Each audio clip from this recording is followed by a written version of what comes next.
What is the state of the world's efforts to combat climate change? While global carbon and other greenhouse gas emissions went down during the Great Recession, unfortunately they're now back on the rise. But the good news is that we now have a better picture of what countries are willing to do by 2020 to try to stabilize temperature increase caused by carbon pollution at 2 degrees Celsius over pre-industrial levels. In January 2010, those countries that agreed with the Copenhagen Accord, which was signed in December of 2009, put forward what policies they were willing to take in order to reduce emissions by 2020.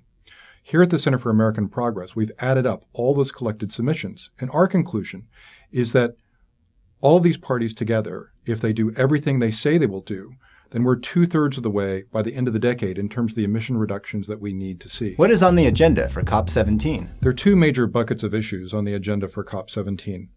On the one hand, parties want to build on the great success they had at the last UN Climate Summit in Cancun, Mexico in 2010, and build on what are called the Cancun Agreements, which laid out building blocks for a future international climate treaty. On the other hand, in 2012, we're going to see the expiration of the first commitment period of the Kyoto Protocol, which is currently the only binding international agreement that requires some parties around the world to reduce their emissions. What you'll see at Durban is a clash between these two competing agendas, with some parties wanting to talk about the future of the Kyoto Protocol and others wanting to do the homework that they set for themselves coming out of the Cancun meeting. What needs to happen in Durban to signal meaningful progress? Most observers are going to look at the future of the Kyoto Protocol as the most important action item that could signal progress coming out of the meeting. We at the Center for American Progress disagree. At this point, only the European Union is willing to move forward with a second commitment period for the Kyoto Protocol. And altogether, the emissions from the European Union are less than 20% of global emissions.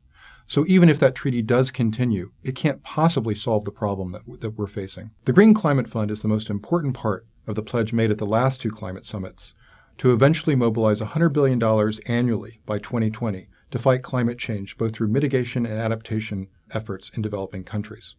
We at the Center for American Progress will focus on finalizing the implementing document for the Green Climate Fund, which almost got across the goal line in advance of the Durban meeting, so that we can begin to move finance around the world collectively to get the emissions reductions we need to achieve climate safety.